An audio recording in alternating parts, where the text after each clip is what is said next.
Hi, Sam Tolbert, Sound of Joy Music Services, and we are continuing with our 10 things church pianists should practice. We deviated from our norm of what we had in our first 10 lists. Well, I might call this number 11 on that list. Uh, the shout, the Pentecostal shout. We want to be able to assist our beginner musicians, our intermediate musicians, with some theory behind developing their own and also picking up from what others may be doing that you may listen to on the hundreds of videos. And of course, every Sunday, musicians are being innovative and creating another version of what they use for the shout. So we're still in the key of C. We're going to take you through not just the normal C major scale, but through the actual chromatic scale practice, because that's where you're going to get your notes from. Starting from here, going up in increments.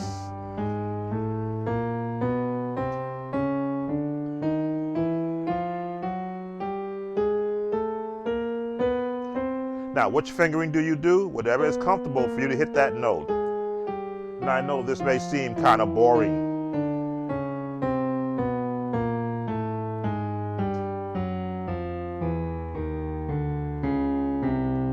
Yes. But what if we put a rhythm with that and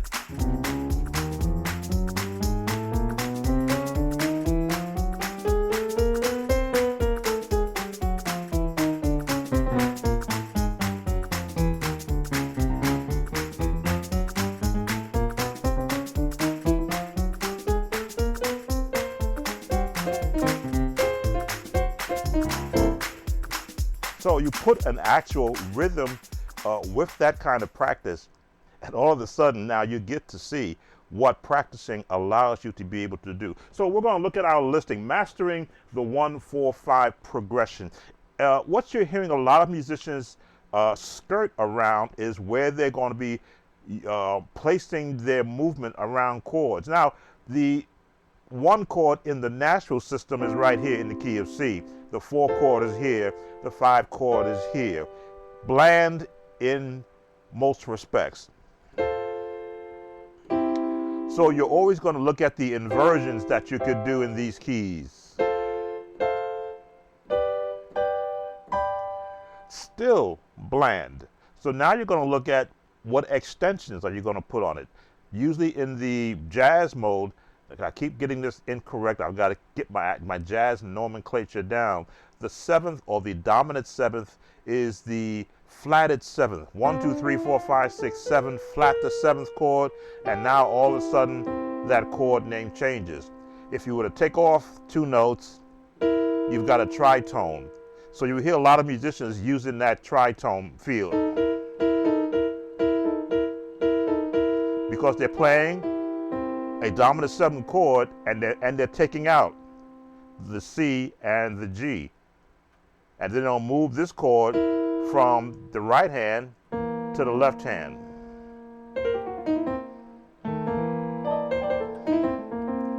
We're going to cover this. Is going to be a long one. We're going to try and cover all these sessions, and we're going to give it the in-depth that it needs, because we have a lot of newbie and a lot of beginner musicians who are just getting into playing for a church, and they want to be able to support in any way they can. So we're going to look at that dominant 7th chord with the tritone at the top and our root chords in inversions.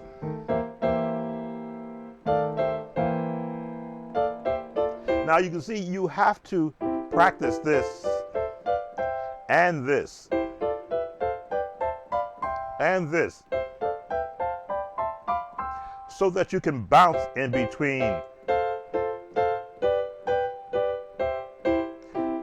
the 1, the 4, the 5, the 1, the 4, 5, 1, 4, 5, 1 at any time. 4, 5, 4, 1, 4, 1. You want to be able to call your shots. Which one do you want to be playing at any particular time? Now, we haven't covered the left hand yet, but we will. That's in the walking bass section coming up on number 4. So for those who will be watching this video I'm going to have timestamps put up, and I got to remind myself to do that after this video is posted, so that if this is a little bit rudimentary for you, you want to go to the next section, you can certainly be able to find the timestamp for that. So we're looking at the focus. Practice playing these groups in every key, ensuring smooth transitions between them. Start with the basic triads. That's the basic triad.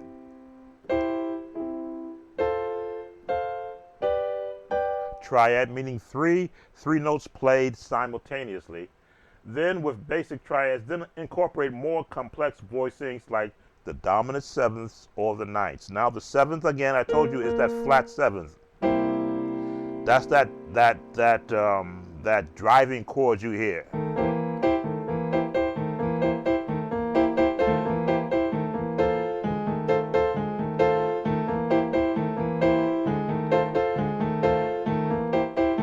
And as you can see, the left hand can go right to that chord, because it also plays scales, it plays chords. Remove those two notes, slide over to get the pinky and whatever finger is comfortable for you. Could be this one, could be this one. Whatever gets you comfortable doing that. Now you can hang around here, and again, we don't have no bass on the bottom yet. That's when it becomes tricky for a piano player.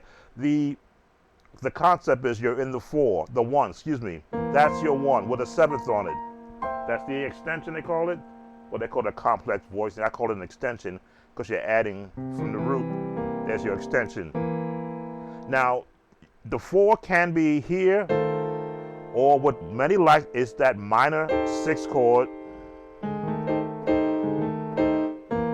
6 chord, that minor 6 chord. Now the minor scale, which we didn't cover because we're going to cover it in the blues scale.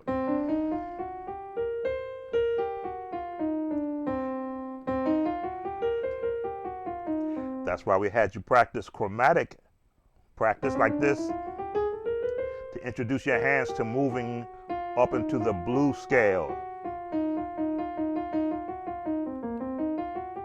That's coming. So the 1, we encourage you to use that blues minor 6, because as you can see, the same notes are there, except now it's including the G and the C. Now you can go with the full 6 chord that sort of fills it out when you got that bottom, almost like preacher chords. Now when you go to the 5 chord, same concept. There's that tritone right there.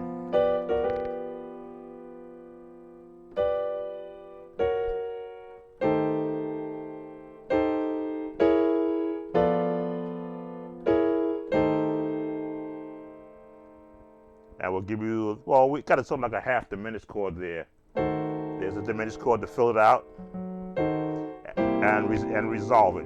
So now how are you going to practice this? You're going to have a rhythm in the background. We need to slow it down a bit.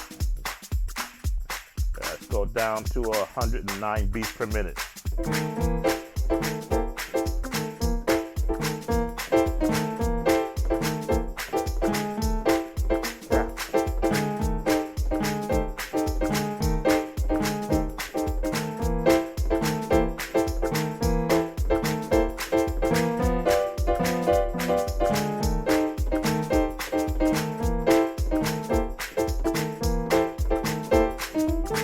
That's how you're going to practice that.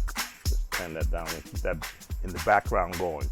What you want to do is to establish a 4/4 count. That is the 1, 2, 3, 4, 1, 2. What's on the 1? That's on the 1. What's on the 2 and the 4?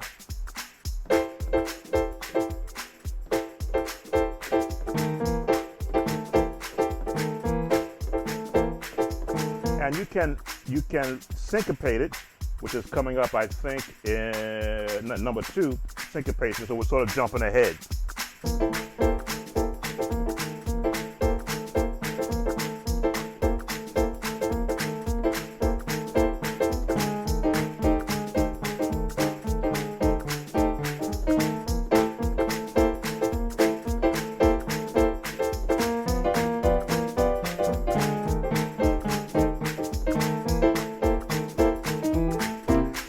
what we're looking at, building on to our new musicians, is how they can begin to build from theory a shout practice routine, because you're going to be picking and choosing where you want to be. Do you want to be in the 1 or be in the 4 and back to the 1, 4, 1, back to the 4, back to the 1, 1, to the 5. See how close these notes are? To the 4, back to the 1. As you can see, they're right there. These are close. You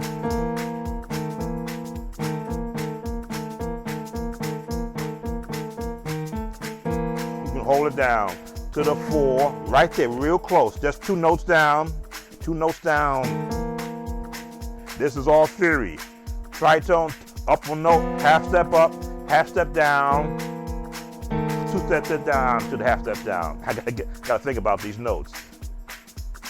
So you want to be able to, as a new musician, as a beginner, as a novice, who want to play the part of serving every aspect of music in the church.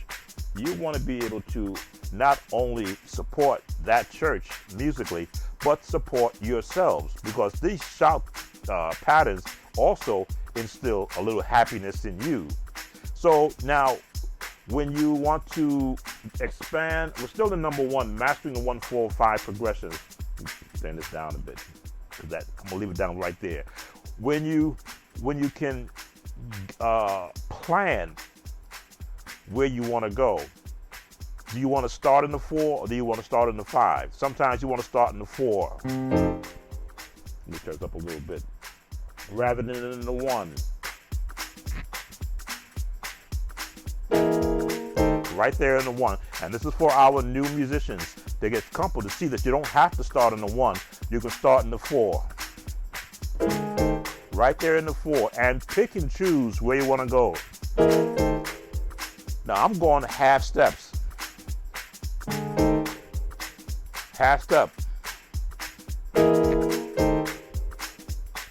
Rhythmically, I'm staying within the concept of the beat. And usually it's an 8-bar measure.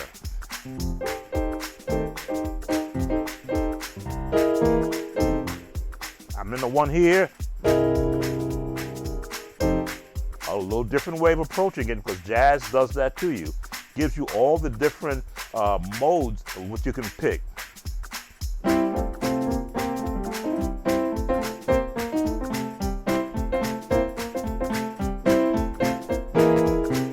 Now I gave you one of those things we used to practice as a kid. Let me see.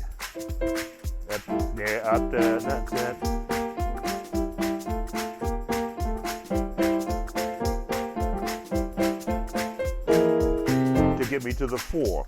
We're going to cover that, I think, in the improvisation with the blues scale. But this is so to get you comfortable. Now, if you don't want to start in the 4, you want to start in the 5, which is the G, and we're going to put a tritone on the G.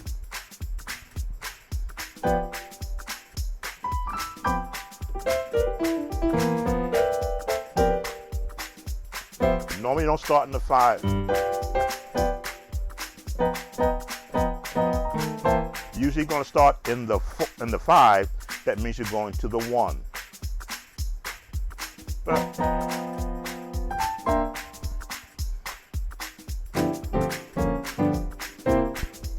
So you can pick the 1 to start in. Start in the 4. Or you can start in the 5.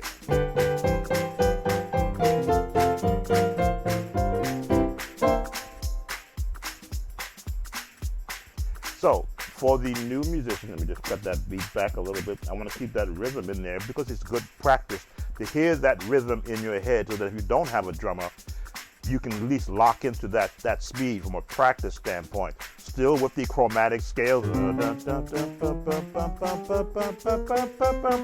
the beat.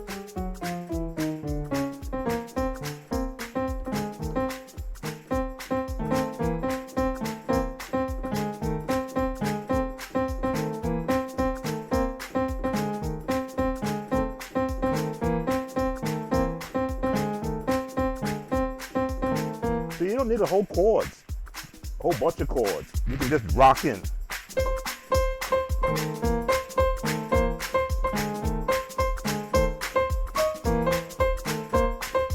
E flat.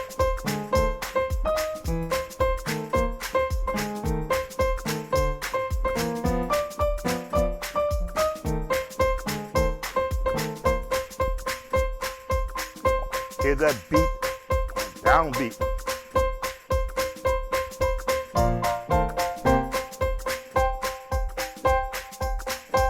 It's a syncopation.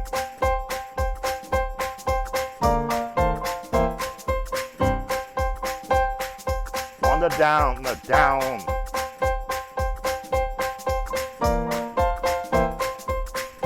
Which one? Lost my chord. All part of being able to, from a beginner musician standpoint, to be able to build on theory. Let me see, what's that run that everybody's been doing? 2, 3, 4.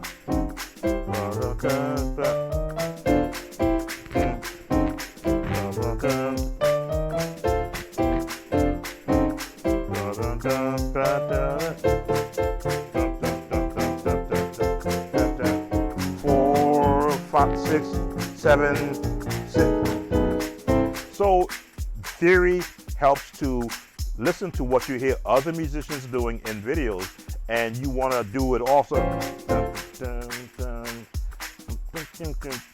This is for our new musicians, because I want to get you guys happy doing your music.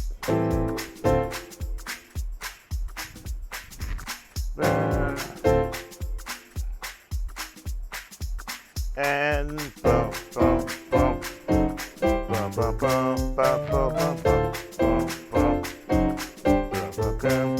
both hands.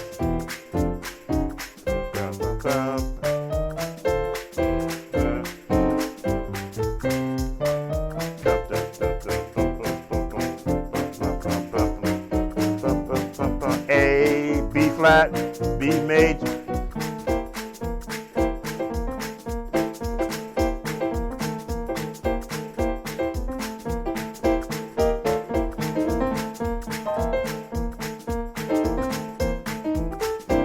So, let's check a message I just got. Okay. So as you can see,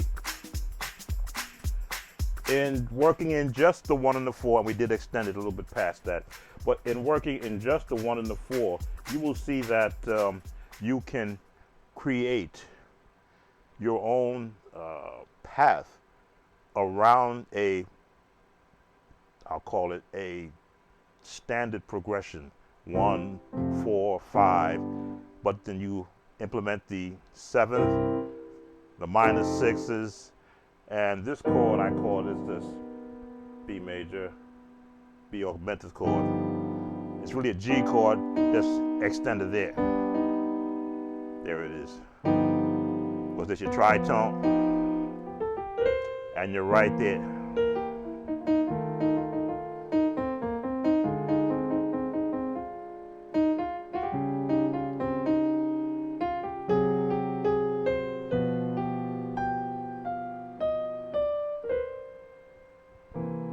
Little jazz there for you. All right, so we're going to go on to number 2, developing rhythmic drive with syncopation. And you saw me covering some of that, sort of cheating ahead.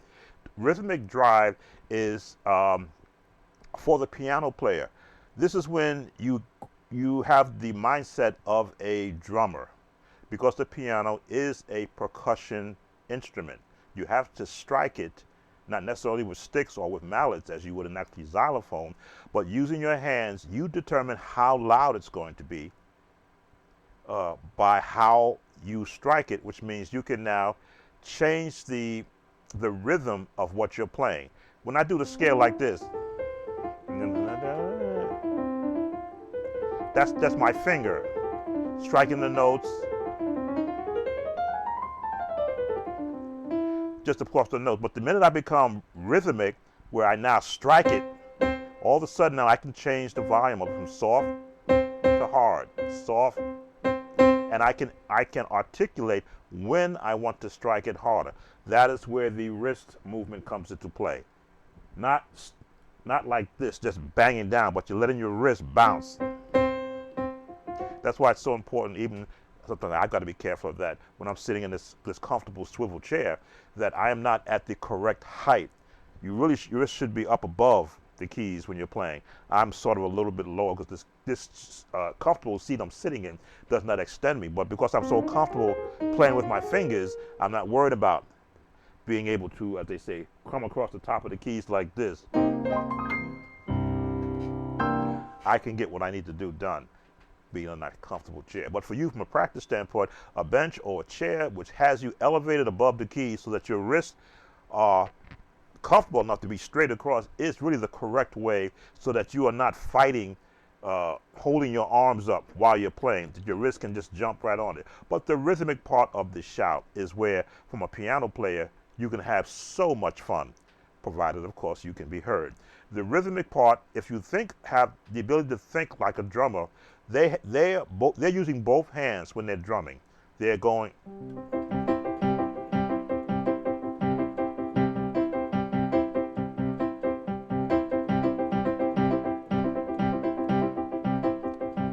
So now you become a rhythmic player with music, having 10 fingers to your at your disposal. So when you want to get rhythmic, then that's where your left hand will really come in handy, because it is the co-pilot to the pilot of your music, which is your hand. Your right hand is the pilot. The left hand is the co-pilot.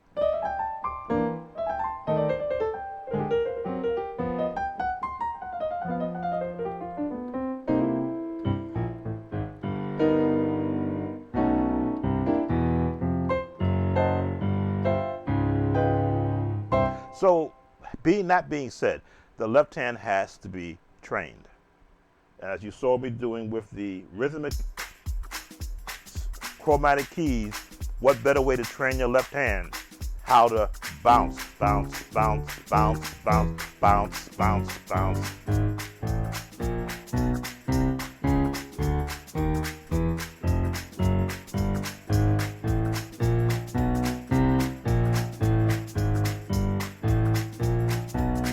Watch my notes.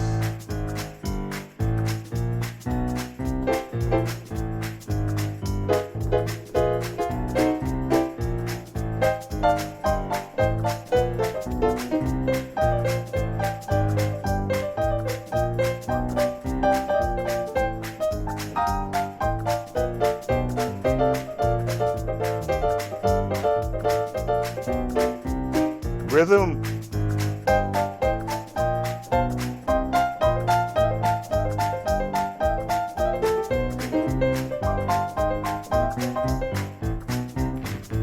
This is your traditional bass run.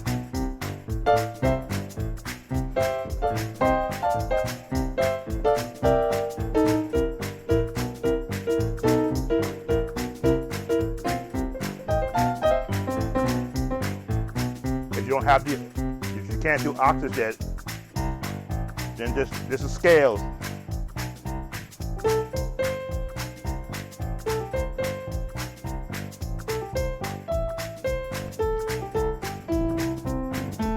Haven't done that one in a while.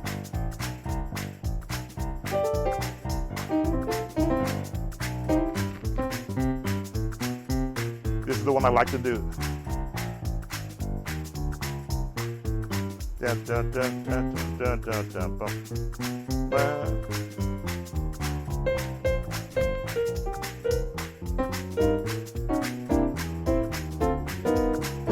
So we're doing jazz now. We are doing jazz. We are walking, now probably jumping into number 4, walking the bass line. But the idea is to get the left hand as much involved as you do with the right hand. I may have to cut this. This is getting long in the tooth. Let's look at it. Practice, focus. Shout music is known for its energetic and driving rhythm. Now I'm in a slow tempo at 109. Most shouts get hot let's say around 145 to some places 166, which even I don't try to keep at that practice, yes, but not a normal tempo. But the rhythmic sound of it is what gets the people excited when the shout starts. We got our 1, our 4. We're going to sharp the 4. We can go half a step up into a diminished chord, and then we're going to the 5. But the 5 won't be a G, but it'll be a 4 chord. But because the lowest note determines the family of the chords, the matter if you're not playing a 5 chord in your right hand, but an F, it fits. So that's what happens when you want to get rhythmic. You want to be able to syncopate and then have in unison. This is a unison. No syncopation. Now it is syncopation. But how do you get that part of it? That is the ability to practice.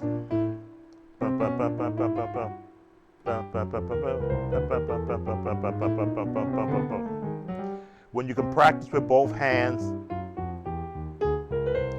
and be able to think on both sides of your brain. What is your left hand going to do? What is your right hand going to do? That is something that can't be shown on a video, but can be expressed through demonstration. It becomes where when you've got the rhythm going and you hit the bass drum of the beat on the 1, 1, 3, 1, 3, 1, 3, 1, 3, 1. That's your bass foot. The clap is the 2 and the 4.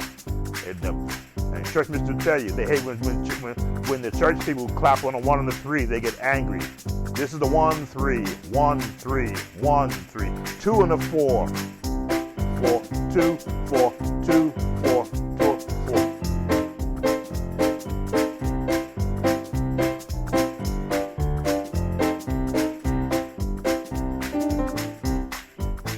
Now I'm bouncing.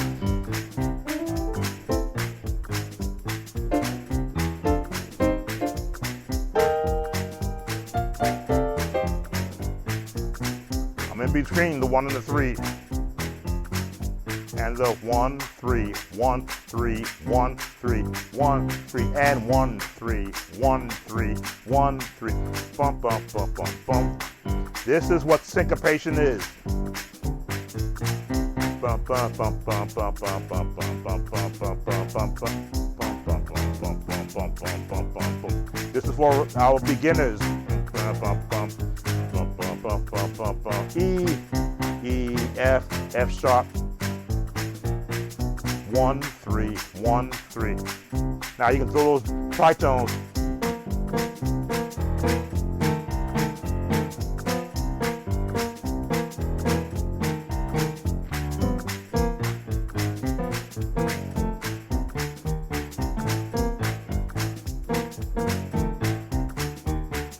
One, three, 1, 3.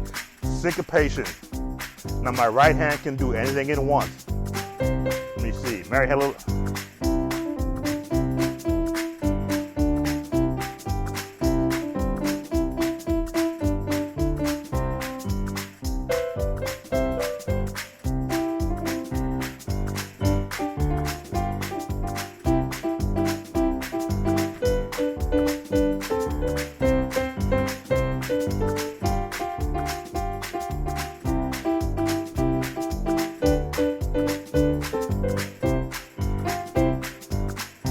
This is called separating your left side of your brain. What else can I put in there?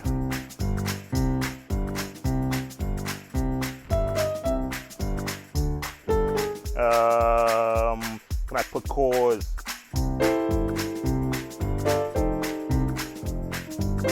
The 1 to the 4.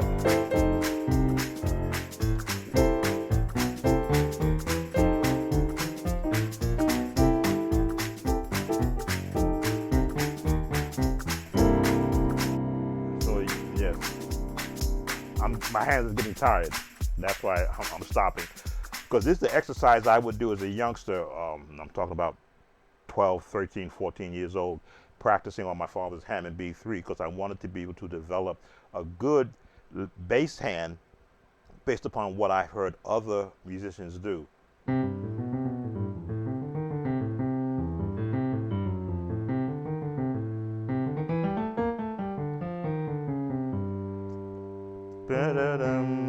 I can hear it in my head what I want to do. So the syncopation part of it, let's read some more of it. Focus on incorporating syncopation and that push beat into your playing. Practice rhythmic patterns using the left hand on the one chord, while the right hand adds syncopated stabs. 4 and the 5 chord. The 1 chord, the 4 and the 5. I got these from ChatGPT. I wanted to get its understanding of what the shout patterns description should be. I'm not so certain about that, because I've always listened to what others were doing and then tried to incorporate it in what I've learned in the past, bring in some of the present learning, and then try to reutilize it for what I want to do in the future. So if I heard somebody doing, let me see. If I heard someone doing that, how I would reutilize that is I'd throw the 6 in there.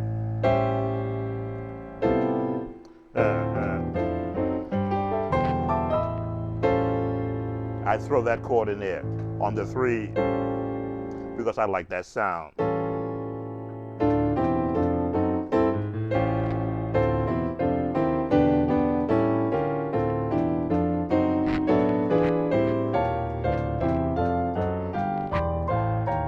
That's the way I look at anything that I learn. How can I extend it and get more notes and more potential progressions in there also? Let's keep reading.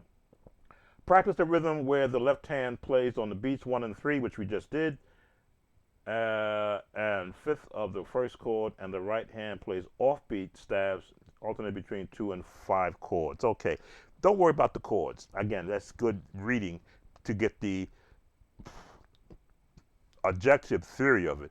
The shout is just that. It is an opportunity for the musician to participate with the congregation, or all of the musicians, and it's being led by the drummer. Yes, the drummer is leading the shout. If there is no drummer, then the organist or the loudest instrument is leading the shout, which means they have to establish a pattern for the actual rhythm. So when you've got that pattern going, let's speed it up a little bit because we're getting more education. We'll go to 121. Once that rhythm is established for the piano player, now you're looking at where you want to be.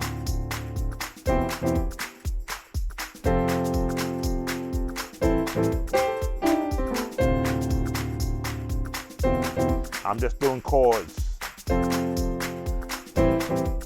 Going to the 2, to the 3, to the 4, to the 6, not the 5, to the 2, 3, 4, 2, 3, 4, and running on the 5, 2, 3, 4, sharp 4, 5. For the new musicians, you can just pop, pop, pop. Again, rhythm. Shorter.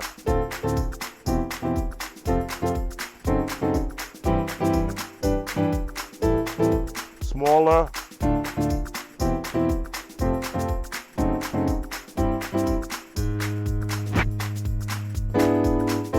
And here, note.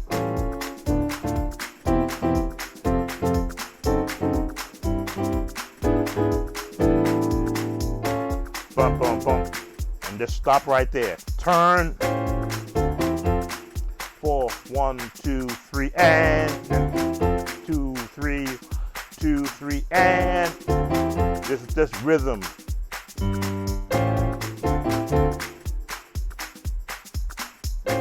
Bump, bump, bump. Bump, bump. Trying to get some melodic rhythm in there. Boom, boom. Higher, 6, flat 7, 7. Rhythm, ba-bum-bum-bum, ba-bum-bum-bum, ba-bum-bum-bum, ba-bum-bum. Or one hand. That's too, not too.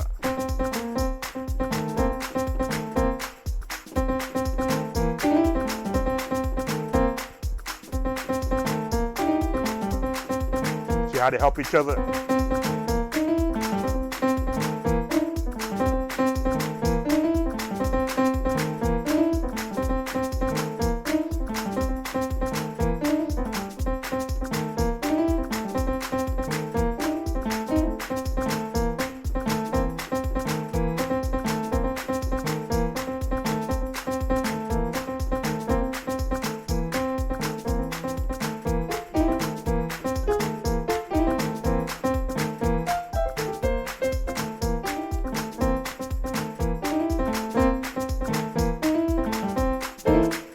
So as you can see, I'm letting the left hand have a part in the rhythmic syncopation.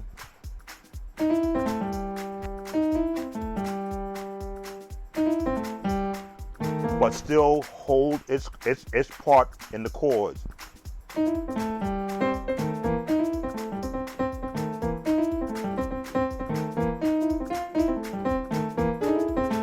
Now, a lot of musicians won't show you this because it's a secret that they learned in their studying days, and why would they want to show you? Well, I don't mind showing you what I use.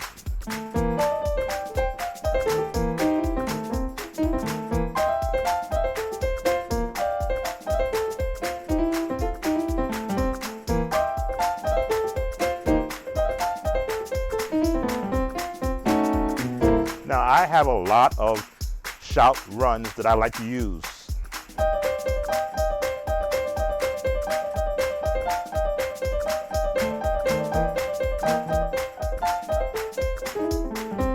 I use that one mainly on the organ because then my foot pedal becomes my bass note.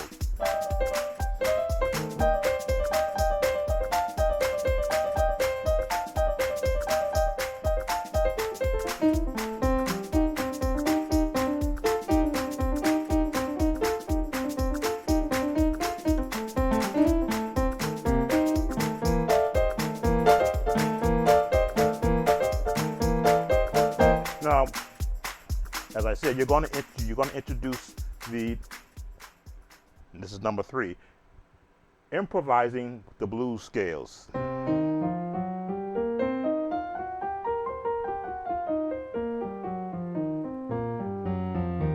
Which is what you hear me doing. When I start doing this, there's that blues.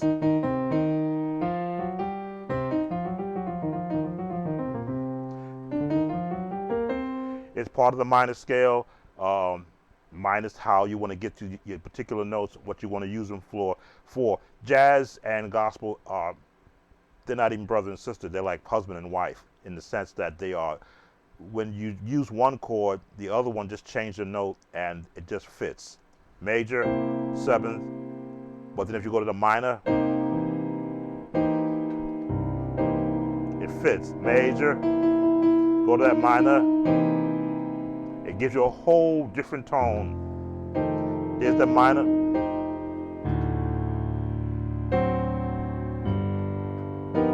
There's the minor, minor.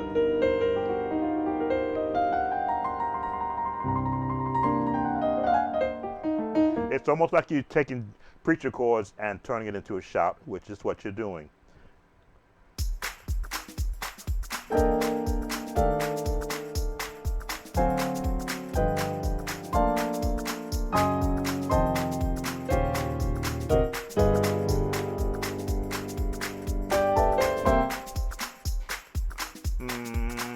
Again, this is for our newbies.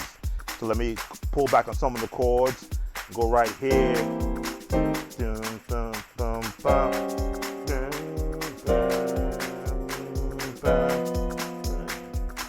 So we're going down the jazz tritones.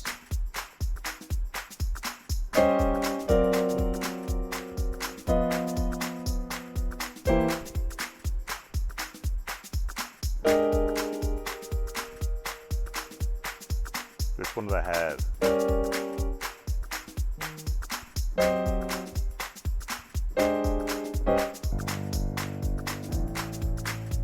There it is. It's the chord I wanted. I had to have that bass on the bottom.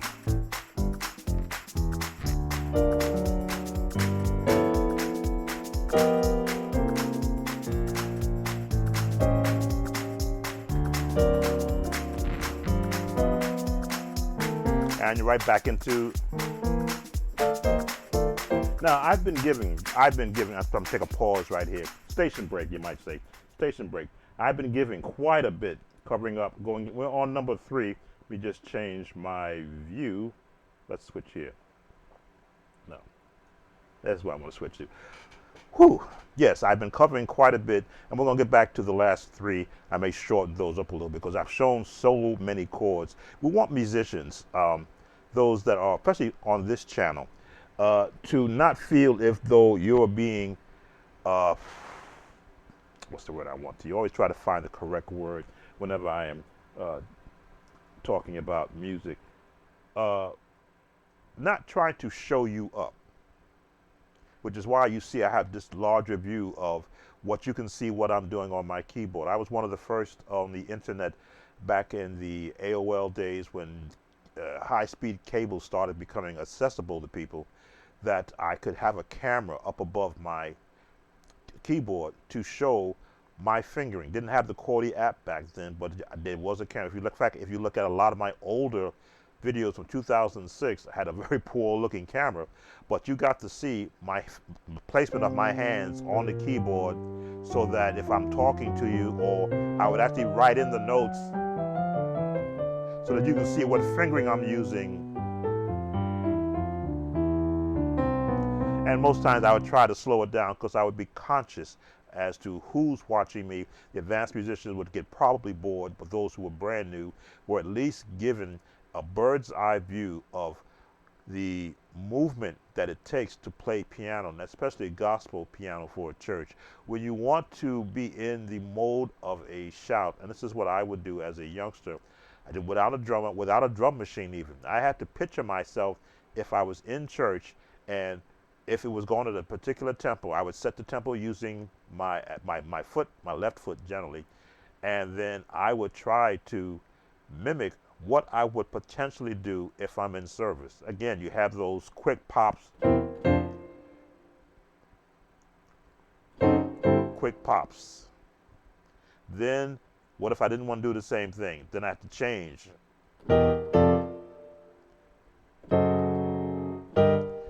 What if I didn't want to do that change? Then I change again. But each time I would do something different, it gave me a palette in which to pick from based upon what was happening during the service. Sometimes at my home church, the bishop didn't want the people to shout more than a minute. So I couldn't get everything in there, but I got in what I could. When he was going to let them shout, it generally wasn't rapid. It may have been right around 125. So I had to find my chords. This is me back at 18.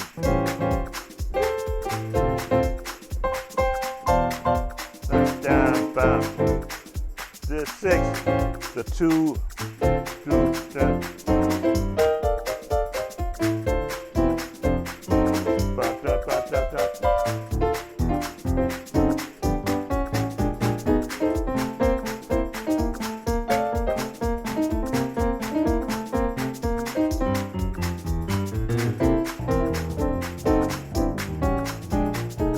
Now, it may have been, for a lot of musicians, kind of, old-timey, but for back in the, I'll say the middle 70s, because I started playing for my home church in 1973 at 17 years old, but it was new to them. They weren't used to having a musician that would have the ability to introduce jazz movements when they got happy. So you had to set a tempo. We didn't have a drummer then. We had foot stomping and hand clapping, which is kind of what you're hearing now. But it gave me a chance to open up and assist in a moment of praise, you want to put it like that, MOP, a moment of praise, which would surely be cut off when you would hear the yes, Lord.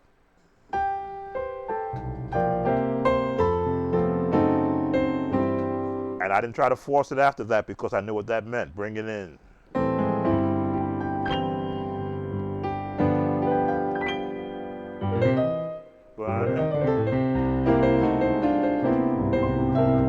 Then I throw that seventh in there, they would start to rile up again. I get that look from the old bishop, and I knew, just bring it in. Even for a youngster, I knew not to push it, unless, of course, he just gave the go-ahead. Well, I'm taking a break so I can sort of catch my thoughts and give you something, a change of scene. Let's go back. So we were doing the improvising with blues scales, practice focus. The blues scale is essential for improvisation in shout music. As you can see, that movement.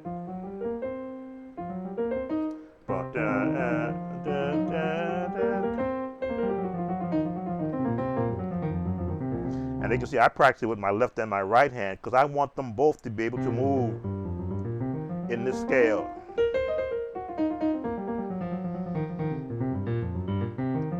Because with the piano, sometimes if you're the only instrument, you want to be heard. So this means you're going to have to jump.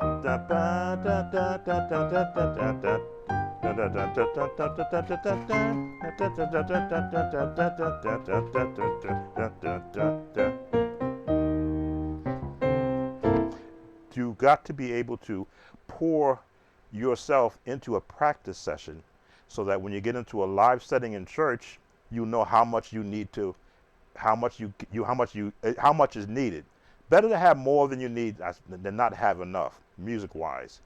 So I'll have the ability to pick chords. If I'm going to go jazz,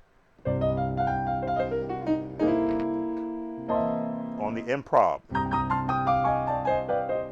this is the minor chord run.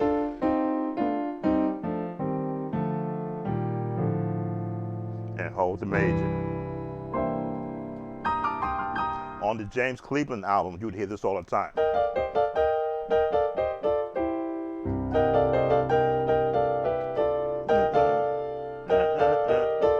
This is the major. So I picked that up from the James Cleveland songs I had to learn, but then I would also, again, I would try to improv on that.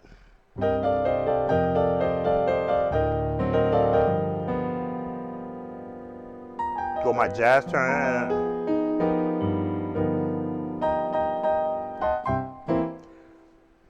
It's all a part of it from a music sense. Where did we leave off at? Soloing over the 1-4-5 progressions using blues and scales corresponding to the one chord. Again, some of these terminologies. Start with licks and gradually build complex by adding slides and bends. Yeah. I should have proofread this. Let me see what they give you. C, E flat, F, G flat, G, B flat, C. So that's your blues scale. And as you can look at my fingering, 3 fingers.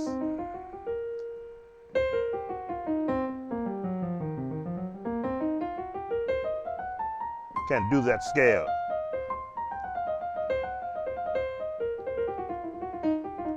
Which is why I say practice scales, so that you can know how to assign fingers to do any other scales. You saw my 4th finger jump in there, so my pinky can jump on the.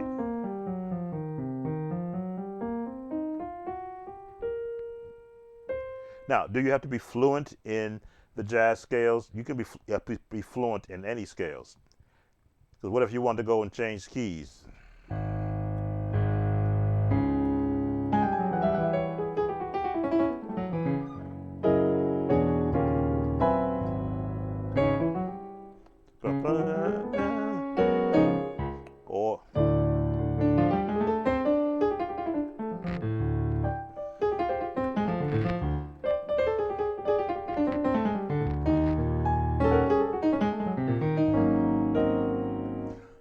So yes, you want to be fluent in the blues scale in every key because you don't know when the Charlotte's going to break out. What else we're going to cover before we go down to the walking bass line and then bring this session to a close? Yes, well, so when you're doing the chords, and again, as this says, over the 1, 4, and the 5, that run is synonymous. In the 4, which is almost like preacher chords, over the 4, the 5,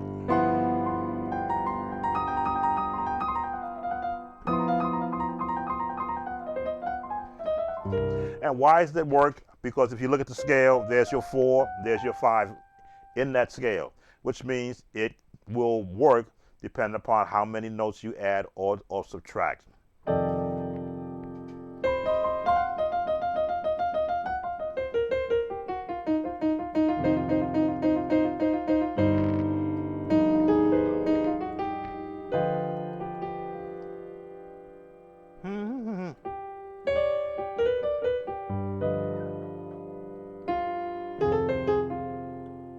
Which is your blues sound.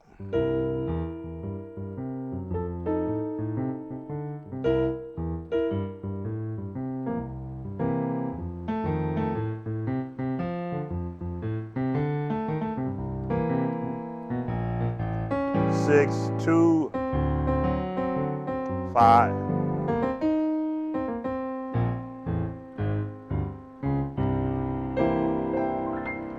It will all fit. Walking bass, which I guess was some of what I just covered. I know this is a long lesson, so if you have to come back to it, it's quite understandable. I meant for it to be a long lesson. That's why I'm going to put in time codes for what I'm covering. Number 4, walking bass lines. Reading from our text, practice focus. The left hand often plays a walking bass line in shout music. Now you've seen me doing that where I'll have patterns. You've got this, which is the traditional pattern. And if you switch and do it in the F, switch in the G, and then back to the C. A standard pattern. Of course, I always change the standards. Then there is a jazz term for this pattern. I believe it is the bebop scale.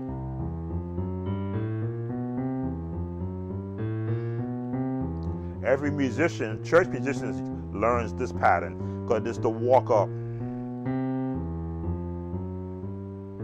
I'm slowing my hands down so you can see the fingering that I'm using on the left hand, because generally the left hand will be the only one doing the bass pattern if you're not me.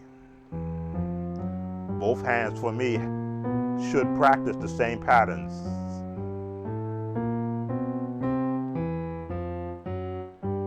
And do staccato.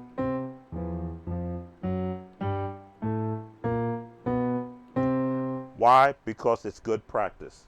Put a beat with that. 2, 2, 3, and.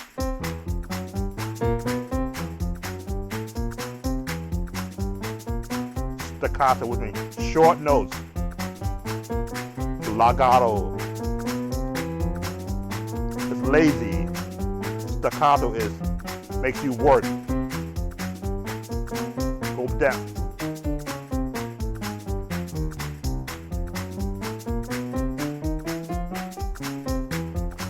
Changing it up as I'm looking at it.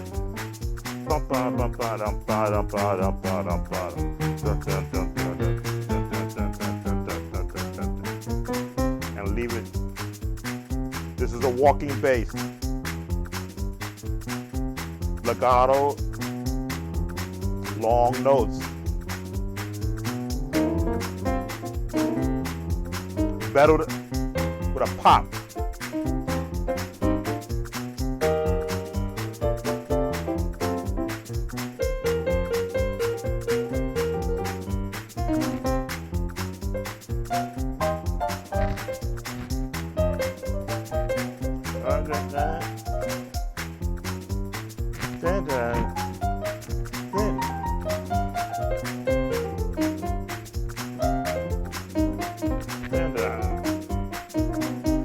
the thing I used to practice. I'm trying to remember what it was.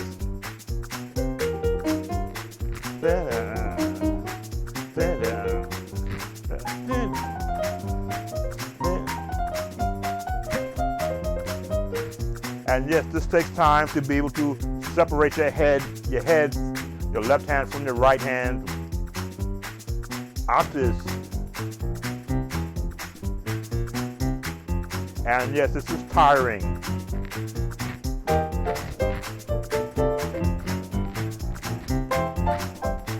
One, 4, 1, 5, 4, 1. This is tiring.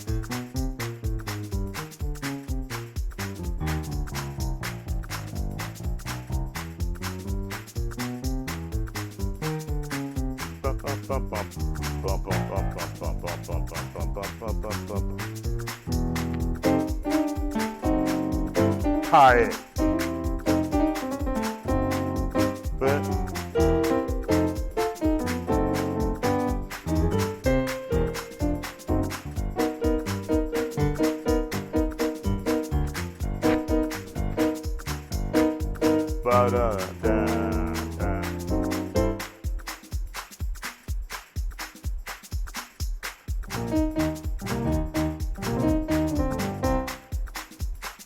Yeah, I'm getting a little tired on the left hand.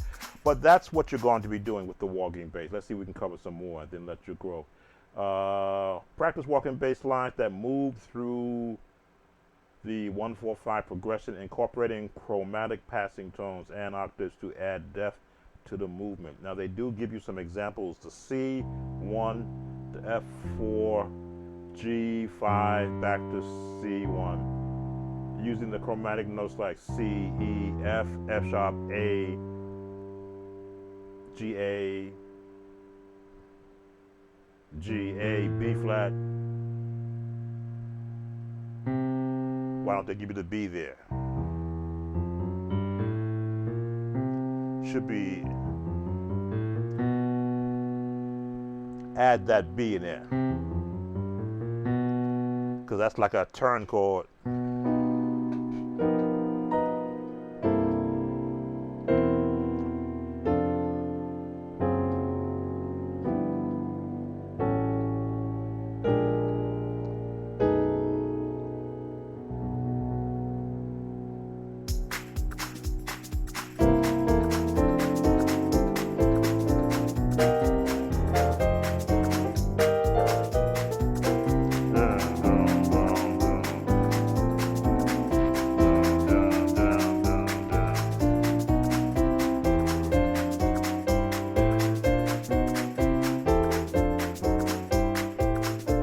Practice session.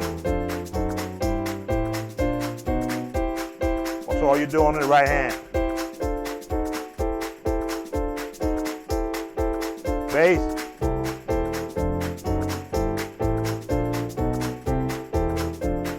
Four.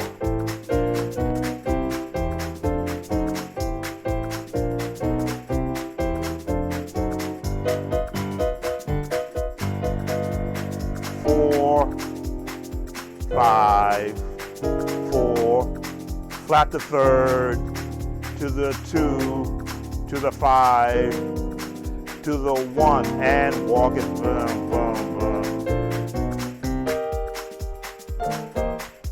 And I think I'm going to bring this to a close. This has been a long one, but I've been enjoying it. I've tried to cover everything that a novice musician would need to know to begin to lose.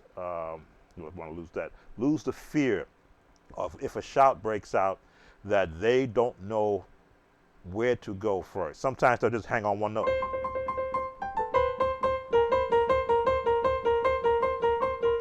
I don't want you to be stuck there on 2 notes and just, no, that's not what I want. I want you to be able to look at when a shout breaks out, and let's put it at shout speed at 145. If the shout breaks out, because you've been practicing at a good tempo, you can look at the keys and be in the key of C and go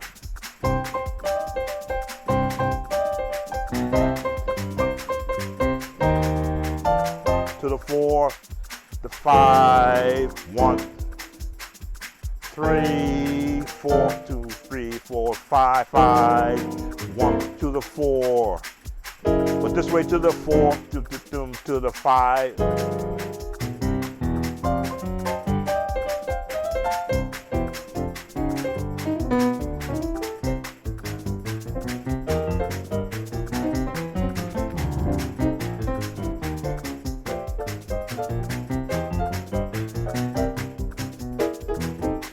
And you can pick a key and hang in a 4.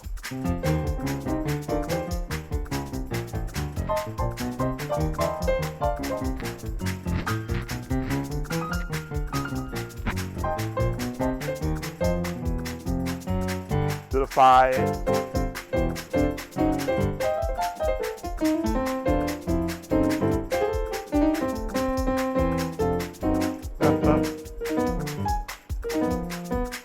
And what's that?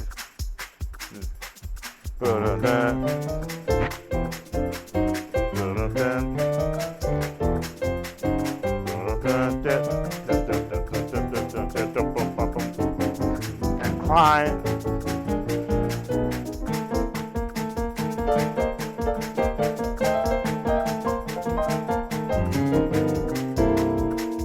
Bring that to a close. I say 145 is a quick tempo, but you never know when you have young people getting into praise and a drummer that's not click to a click track.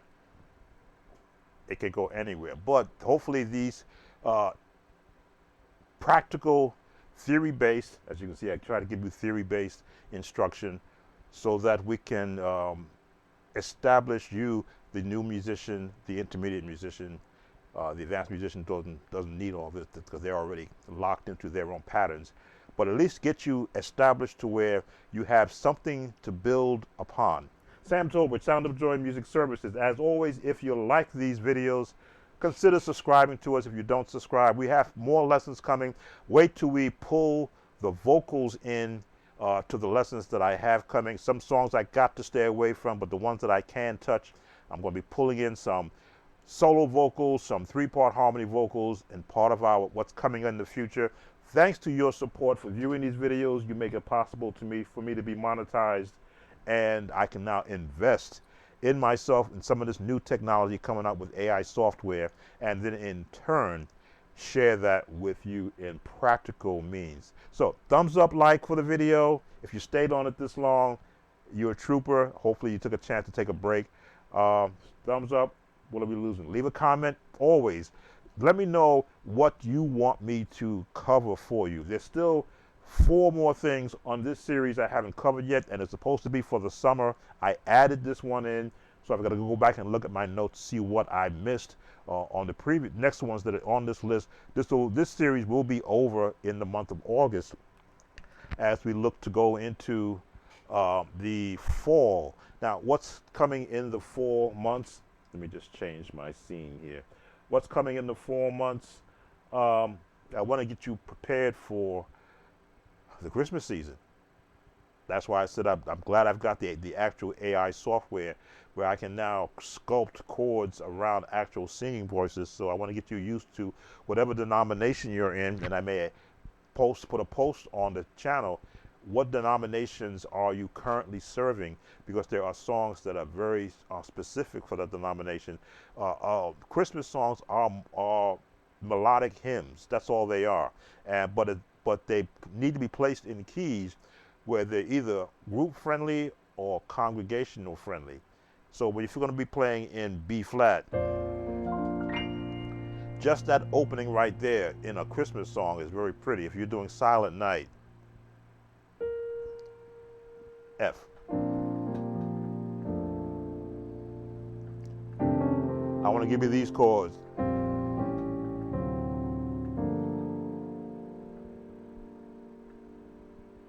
C.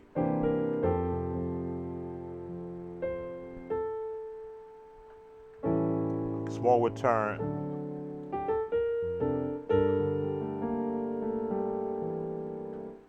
My turn. flat 7.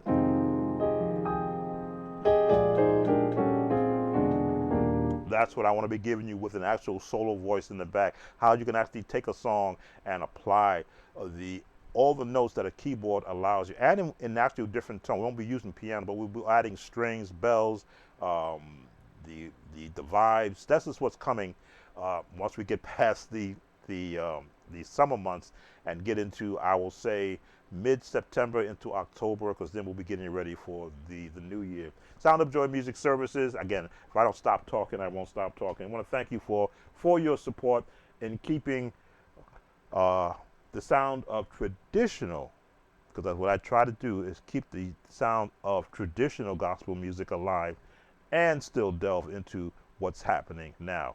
Take care, and thank you for your viewership.